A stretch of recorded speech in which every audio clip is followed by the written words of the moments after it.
금년에 저와 여러분이 하나님이 주시는 복을 따라 코로나로 인한 경제적인 위기, 또 건강의 또 질병의 위험을 잘 극복하는 것이 참 중요합니다만, 그것과 똑같이 어쩌면 더 중요한 것이 있는데, 그것은 이 기간에도 우리의 믿음이 자라고 성숙해져야 한다는 것입니다.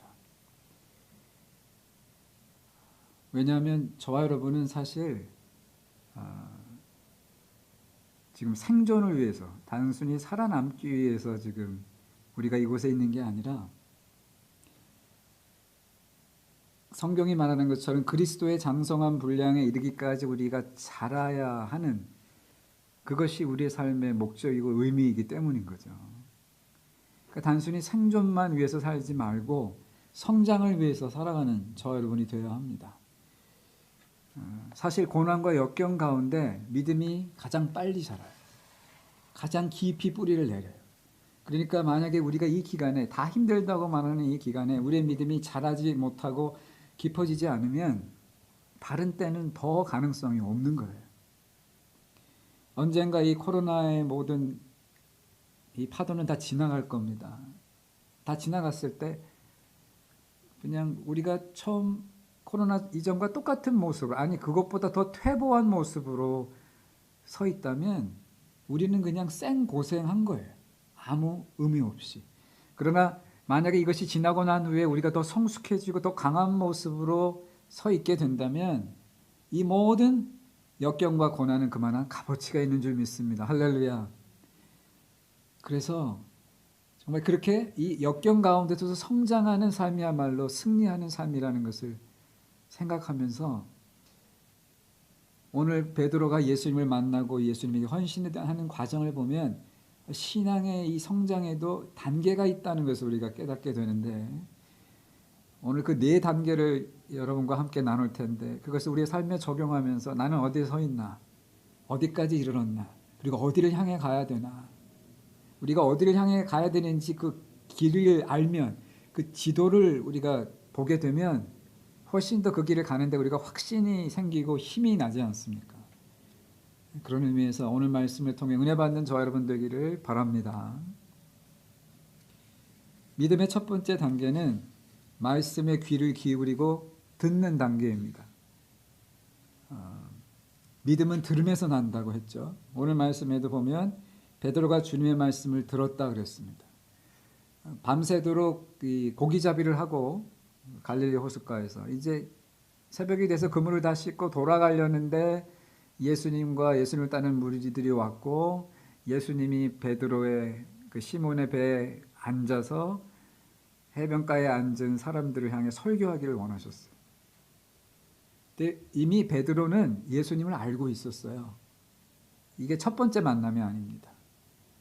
세례 요한이 세례 주는 그 요단강가에 베드로와 안드레, 야고보, 요한은 종종 갔었고, 사실 그들은 예수님의 제자이기 전에 세례 요한의 제자였어요.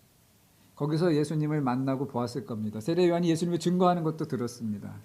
그러니까 흔쾌히 자리를 내어드렸고 집에 가는 대신에 앉아서 예수님의 말씀을 듣는 겁니다. 자, 그 말씀에 대한 관심이 없으면 그렇게 시간을 내질 않죠.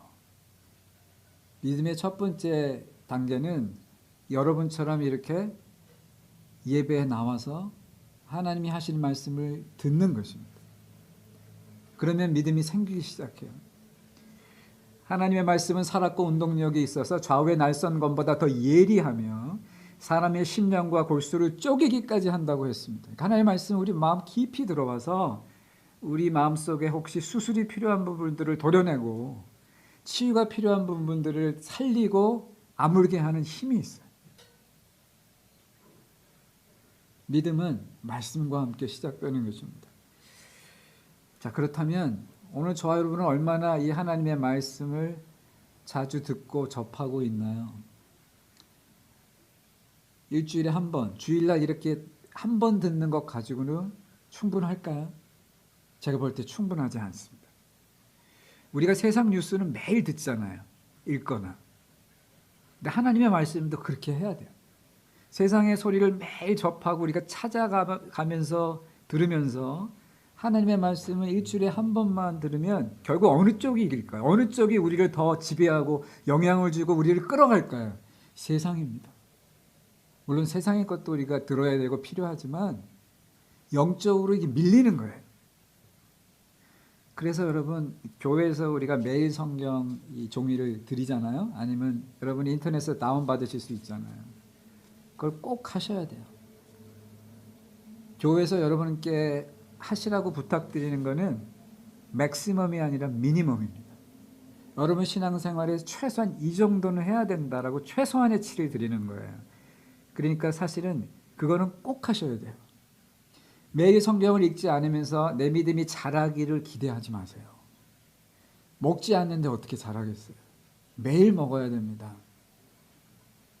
그리고 아침마다 제가 성경 구절과 그거에 대한 한 1분 정도의 묵상을 여러분께 카톡으로 보내드리죠. 신청하신 분들만 보내드려요. 아침 묵상이라는 제목을 통해서. 근데 그런 것도 여러분이 다 신청해서 들으셨으면 좋겠어요. 아침에 다 바쁜 줄 알지만 정 바쁘면 점심시간에 보셔도 돼요. 그런데 하루를 일단 하나님의 말씀을 한 구절 읽고 거기에 대해서 제가 간단하게 여러분께 권면드리는 그 내용을 읽고 생활하는 사람과 아예 그 말씀은 잊어버리고 사는 사람은 나중에 시간이 가면 이렇게 차이가 납니다. 지금 수요 성역 공부 시작한 지 2주 됐습니다. 저녁 8시 그 시간 피곤한 시간이죠. 밥 먹고 빨리 쉬었으면 좋은 시간인데 그래도 일주일에 한 번 수요일은 하나님의 말씀을 공부하자. 이거 마음 먹는 거 쉬운 거 아닙니다. 그러나 여러분이 만약 그렇게 하시면 주일날 하루만 말씀을 들을 때는 한쪽 다리로 서 있는 거라면 수요일까지 여러분 말씀을 들으면 두 다리로 서는 것처럼 여러분의 믿음 생활이 훨씬 더 든든해지고 안정될 거예요. 말씀을 위해 시간을 내면 내가 더 바쁘고 힘들 것 같은데 아니에요. 그 반대예요. 말씀을 통해서 나에게 주시는 힘을 받기 때문에 오히려 덜 힘듭니다. 일주일에 1시간은 적은 투자예요. 그러나 그걸 통해 얻는 것은 훨씬 큽니다. 한번 따라해 보세요. 말씀을 듣고 먹어야 잘한다. 우리의 목표는 생존이 아니라 성장이다. 여러분 좀 더 적극적으로 전투적으로 신앙생활하는 저 여러분 되기를 바랍니다. 그렇게 우리가 적극적 전투적 자세가 될 때 오히려 덜 힘들어요. 그냥 아유 힘들다 이거 또 해야 되나 이러면 더 힘들어요. 두 번째 믿음의 단계는 내가 들은 것을 실천하는 단계입니다. 벌써 이 두 번째 단계만 와도 믿음이 많이 자란 거죠. 그런데 말씀에 순종하려면 제가 볼 때 하나님의 말씀이 나에게 주시는 말씀으로 들려야 돼요. 퍼스널 메시지로 들려야 된다는 말이에요. 그렇지 않으면 우리는 순종 안 해요. 예를 들어 예수님께서 오늘 여기 보면 베드로에게 깊은 곳에 가서 그물을 던져 고기를 잡으라 그랬는데 사실 그거는 어부들이 하는 상식에 어긋난 거였어요. 그 아침 시간에는 깊은데 고기가 없어요. 어부들은 다 알아요. 자, 그런데 그러니까 이게 순종하기 어려운 말씀인 거죠. 잘 이해가 안 가는 말씀인데 만약에 이 말을 그냥 일반 군중들에게 했다 그러면 뭐 고기잡이에 대해서 모르는 사람들이 대부분이니까 그런가 보다. 그리고 지나갔을 거예요. 그 시간에 그 얘기를 듣고 깊은데 나가서 그물을 내리는 사람은 하나도 없었을 거예요. 그런데 예수님께서 베드로를 딱 쳐다보시면서 베드로 한 사람에게 지금 깊은 데로 가서 그물을 내려 고기를 잡으라 라고 하시니까 베드로는 어떻게 돼요? 자기 생각하고 다른데 이걸 오케이, 예스 그리고 하든지 아니면 아니요 나 못하겠습니다 하든지 결정을 해야 되는 상황이 돼버린 거예요. 그때 우리는 순종하는 겁니다. 이게 그냥 일반적으로 하는 말씀, 모든 사람에게 좋은 말씀이네, 옛날에 하신 말씀이야 이럴 때는 내가 전혀 순종할 마음이 들지 않아요. 그런데 이게 지금 나에게 나 한 사람에게 하시는 말씀이라고 들을 때 우리는 순종해야 되나? 순종해야 되는데 어떻게 하지? 하면서 비로소 실천하게 되는 겁니다. 그러니까 먼저 이 성경 말씀이 혹은 주일날 선포되는 이 말씀이 지금 나에게 이 순간에 주시는 하나님의 말씀이라고 듣는 믿음이 필요해. 그런 귀가 필요해. 그렇게 들려야 우리는 그때부터 실천하고 순종하게 돼 있어요. 그런 은혜가 여러분에게 임하시기를 주님의 이름으로 축복합니다. 자, 베드로가 그래서 결국 어떤 결정을 해요? 오늘 말씀해 보니까 우리가 밤이 맞도록 수고를 하였을 때 얻은 것이 없었습니다 라고 얘기해요. 자기 생각을 먼저 얘기하는 거죠. 주님, 다 우리가 이미 시도해 봤어요. 근데 안 됐어요. 그리고 사실 이 시간에는 고기들이 거기 없어요. 베드로는 그렇게 지금 말하고 싶은 거예요. 그런데 그 다음 말이 중요해요, 여러분. 그 다음 말이. 그러나 말씀에 의지하여 그물을 내리리이다. 이게 순종이거든요. 여러분 한번 따라해 보세요. 이해가 안 가도 하는 것이 순종이다. 이해가 가서 내 생각도 같아서 그래서 따라하는 걸 뭐라 그래요? 그건 우리가 순종이라고 부르지 않아요. 뭐라 그래요? 동조, collaboration 아니면 협력, cooperation이라고 하죠. 그냥 동조나 협력만 해도 뭐 하나님이 나쁘지 않다고 하실 거예요. 그러나 하나님이 정말 궁극적으로 우리에게 원하시는 것은 동조가 아니에요. 순종이에요. 그래야 하나님이 우리를 온전히 이끌어 가시고 축복하실 수가 있거든요. 여러분, 위기 대처 능력이 가장 뛰어난 단체가 군대입니다. 군대는 생사를 오가는 전쟁터, 이 전쟁을 준비해야 되는 단체이기 때문에 엄격한 통제와 명령 체제가 있어요. 거기서 제일 강조하는 게 뭐예요? 일단 명령이 떨어지면 상관의 지시에 철저하게 따르는 겁니다. 순종이에요. 그러니까 위기가 닥치면 일사불란하게 빨리빨리 대처할 수 있는 거죠. 어떤 의미에서 저와 여러분도 하나님 나라 군대의 군사입니다. 하나님이 우리에게 요구하시는 것은 순종이에요. 우리가 정말 승리를 원한다면, 믿음의 성장을 원한다면 순종하라고 하시는 거예요. 믿음이 좋은 사람도 순종하지 않기 시작하면 믿음이 떨어지고요. 믿음이 좋지 않았던 사람도 하나하나 순종하기 시작하면 믿음이 거기서 그때 자라는 거예요. 순종의 연습이 안 된 사람은 내 생각에 안 맞으면 하나님 말씀대로 따라가지 않아요. 제가 아는 거하고 다른데요. 그렇게 살면 안 될 것 같은데요. 저는 손해는 못 보겠는데요. 이렇게 나오는 거죠. 그러면 하나님께서 어떻게 우리를 이끌어 가시고 복을 주실 수가 있겠습니까? 힘든 일일수록 순종하고 나면 그만큼 큰 기적이 일어납니다. 오늘 이 고기가 잡혔을 때 2배 가득 차서 배가 잠길 정도로 고기가 잡힌 적은 사람들이 못 본 거예요. 그리고 더군다나 이 아침 시간에 고기가 안 잡히는 시간에 오늘 말씀에 보면 다 놀랐다 그랬어요. 이건 사람이 할 수 있는 일이 아니라는 게 기적이 일어난 거죠. 왜 그런 기적이 일어났어요? 하기 힘든 순종을 했기 때문이죠. 생각해 보세요. 이미 밤새도록 수고해서 지칠 대로 지쳤어요. 그물도 다 씻었어요. 이제 난 집에 가서 자야 돼. 근데 다시 하라는 거예요. 예수님은 어업에 대해서 잘 모르는 분이잖아요. 정말 믿음이 아니면 순종하기 어려운 상황이었어요. 그런데 순종했더니 하나님의 기적이 일어나는 걸 주님이 보여주신 거죠. 베드로에게만 보여주시려고 했을까요? 아니요. 이 성경이 기록되어서 오늘 그 성경을 읽는 저와 여러분에게도 주님이 이걸 말씀하고 싶으셨던 거예요. 힘들지? 지금 어렵지? 그래도 믿음밖에 없어. 믿음으로 해. 믿음으로 따라와. 그러면 잘 될 거야 라고 말씀하시는 거예요. 하나님의 놀라운 축복을 경험하기 원하는 저와 여러분, 말씀대로 살기 힘든 상황에서도 금년에 한번 믿음으로 순종하고 발을 떼는 저와 여러분 되기를 주님의 이름으로 축복합니다. 세 번째 단계는 각성의 단계예요. Stage of Awakening. 이거는 그냥 어느 순간에 우리에게 다가오는 것이기도 하는데요. 베드로가 기적을 체험하면서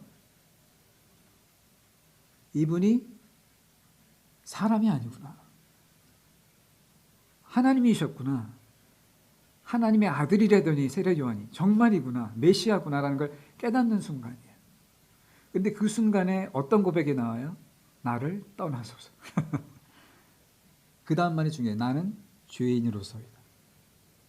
여러분, 우리가 정말 하나님의 임재를 체험하면요, 강한 빛 앞에서 더러운 것이 드러나듯 우리의 죄가 보여요. 내가 죄인이구나 하는 게 깨달아져요. 나를 떠나소서라는 말은 주님이 싫습니다 그런 뜻이 아니에요. 나는 주님 앞에 서 있을 가치가 없는 사람입니다. I'm not worthy. I'm not worthy enough to stand before you. 그런 뜻이에요. 그런데 그때 주님의 은혜와 위로가 임해요. 그런 우리들을 보면서 주님이 그래 너 죄인이야 그러시지 않아요. 그래도 나는 너를 사랑해. 오늘 특송하신 내용처럼 너는 내게, 갑자기 울컥하네, 너는 내게 어여쁘고 귀하다 말씀하시는 거예요.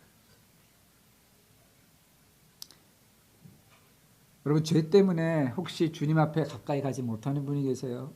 사실 정확히 말하면 죄의식 때문에, 내가 죄인이고 더럽고 하나님의 축복을 받기에 충분치 않다는 생각 때문에. 전혀 그렇지 않아요. 지금 하나님의 축복을 받고 사랑을 받고 있는 사람은 여러분보다 훨씬 더 깨끗하고 선한가요?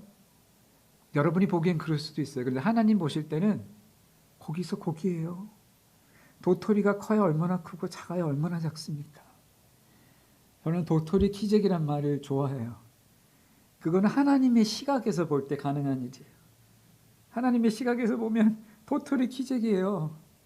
그러니까 우리가 생각할 때 아주 훌륭하고 선한 사람도 하나님 앞에서는 죄인이고 하나님의 긍휼과 자비가 필요한 사람이에요. 하나님 앞에서 너무 형편없는 사람도 하나님이 보실 때는 얼마든지 사랑받을 수 있고 구제받을 수 있는 사람이에요. 내 눈으로 보면 안 돼. 하나님의 눈으로 봐야 돼요. 탕자가 아버지께 돌아왔을 때 아버지가 쫓아냈습니까? 그래 너 오늘부터 하인해라 그랬습니까? 아니요. 너는 여전히 귀한 내 아들이라 하라고 받아주시잖아요. 주님, 나는 죄인이에요. 나는 그럴 가치가 없어요. 나는 형편없어요. 그럴 때 주님은 그래서 내가 너를 위해 죽었잖아. 그래서 십자가에서 피 흘렸잖아. 내 죄는 내가 씻었어. 이미 너는 나를 믿고 따라오면 돼. 라고 얘기하시는 거예요. 그러니까 여러분, 이 나는 죄인이다라는 고백은 하나님의 임재를 체험한 사람이 사실 할 수 있는 고백이고, 그런 고백을 하는 사람에게는 하나님이 엄청난 은혜를 주세요.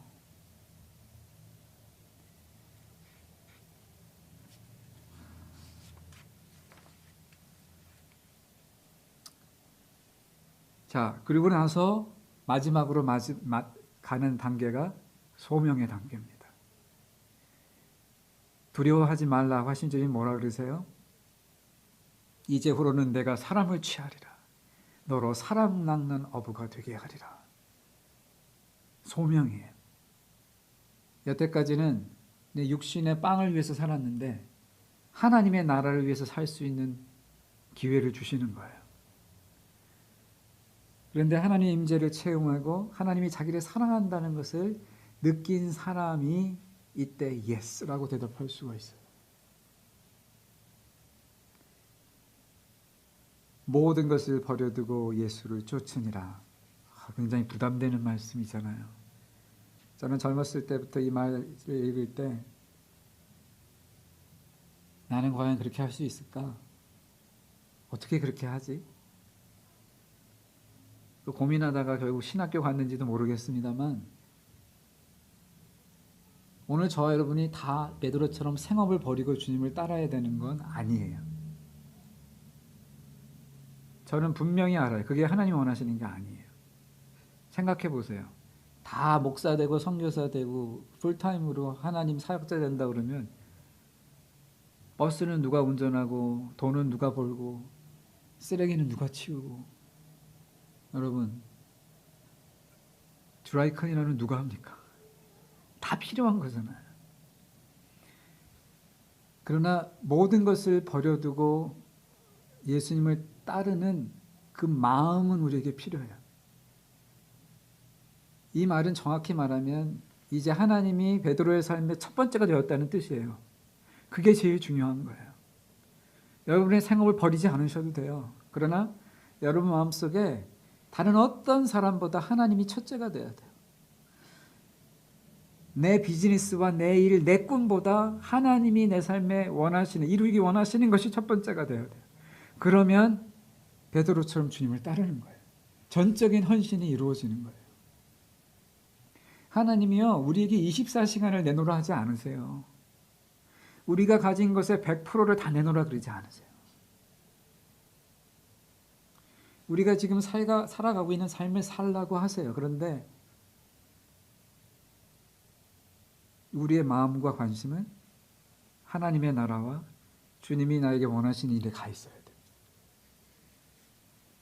손으로는 운전을 하고 있고 몸으로는 일을 하고 있고 입으로는 사람과 말을 하고 있지만 우리의 생각과 관심은 어디가 있어야 돼요? 하나님께 가 있어요. 그게 모든 것을 버리고 주님을 따르는 사람의 모습이에요. 하나님은 그런 사람을 쓰세요. 그게 소명대로 사는 사람의 모습이에요. 그러면 내가 지금 하나님을 통해서 지금 내가 대화를 나누는 이 사람을 통해서 이 인간관계를 통해서 하나님이 하나님의 일을 하게 하세요. 하나님은 그렇게 멋진 분이에요. 다 멈춰. 그리고 일로 모여. 이제 나만 봐. 이렇게 하나님이 우리에게 일을 시키시는 게 아니에요. 지금 네가 있는 곳에서 그 일을 통해서 어떻게 나를 바라보고 나를 위해서 일할지 가르쳐 줄게. 이렇게 일하시는 분이세요. 소명대로 사는 게 어려운 게 아니에요. 우리의 관심과 생각을 이쪽에서 저쪽으로 돌리는 거예요. 물론 그러고 나면 행동도 달라지는 것들이 많이 있겠죠. 그러나 우리가 두려워하는 것처럼 그냥 다 멈추고 다 버리고 완전히 돌아서서 전혀 다른 방향으로 갑자기 가야 되는 게 아니라고요. 그런 사람도 있어요. 그거는 풀타임 사역자로 부름받는 사람들이에요. 그러나 그런 사람이 전체 인구의 몇 %나 되겠어요?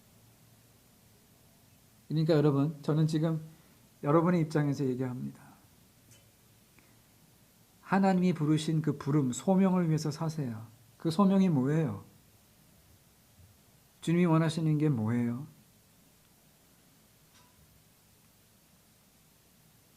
예수님의 비전으로 사는 겁니다. 예수님의 비전은 잃어버린 자를 위해 이 땅에 오셔서 하나님의 말씀을 전하고 그들을 구원하시는 거였어요. 영원 구원과 세계 선교, 땅끝까지 이르러 내 증인이 되라. 그 비전이 우리의 비전이 되어야 돼요. 그게 우리의 소명이에요. 그걸 위해서 내가 할 수 있는 일이 있을 거예요. 그걸 찾아서 하는 게 소명대로 사는 거예요. 내 일터에서 만나는 손님을 통해서 아니면 내가 버는 돈을 통해서 아니면 내가 실제로 제공할 수 있는 육체적인 봉사를 통해서 내가 주는 말의 위로를 통해서 여러분 하나님의 나라를 확장시킬 수 있고 한 죽어가는 영혼을 살릴 수 있어요. 내가 다 해야 되는 거 아니죠.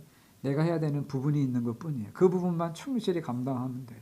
소명대로 사는 거 어렵지 않습니다. 그리고 우리는 다 그 단계에 이르러야 돼요. 그렇게 살 때 진짜 채워지고 행복해요. 그 전까지는 생존을 위해서 산 거고 남보다 앞서 위해서 살았는데 이제는 보람과 의미와 하나님을 위해서 살니까 얼마나 신나겠어요. 내가 하는 일이 하나님의 나라의 보탬이 되고 천국에 가면 이 일이 내가 상급받는 일이 된다고 생각할 때 얼마나 행복하고 기분이 좋겠어요. 그런 사람들이 모인 곳이 예수님의 비전으로 하나 되어 움직이는 공동체입니다. 우리 교회가 바로 그런 공동체가 되려고 하는 겁니다. 코로나 때문에 힘들다, 아무것도 못한다, 저부터도 자꾸 그런 부정적인 생각이 들 때가 많아요. 그러나 우리 다시 생각하시자고요. 더 적극적으로, 더 전투적으로. 분명히 이때에도 우리가 할 수 있는 일이 있다.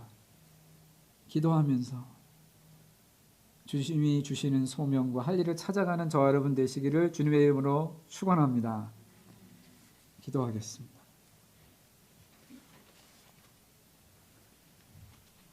주님의 비전을 가지고 살다가 천국에서 주님의 말씀대로 하늘의 별과 같이 빛나는 자들이 되게 하여 주시옵소서. 성공을 위해 사는 자가 아니라 소명을 위해 사는 자가 되게 해주시고, 많이 가지려고만 힘쓰는 자가 아니라 가진 것을 하나님과 사람을 위해 멋지게 쓰려는 사람들이 되게 해주시옵소서. 그러한 우리에게 채우시고 축복하시고 놀라운 삶의 기적들을 베풀어 주실 줄 믿습니다. 예수님의 이름으로 기도합니다.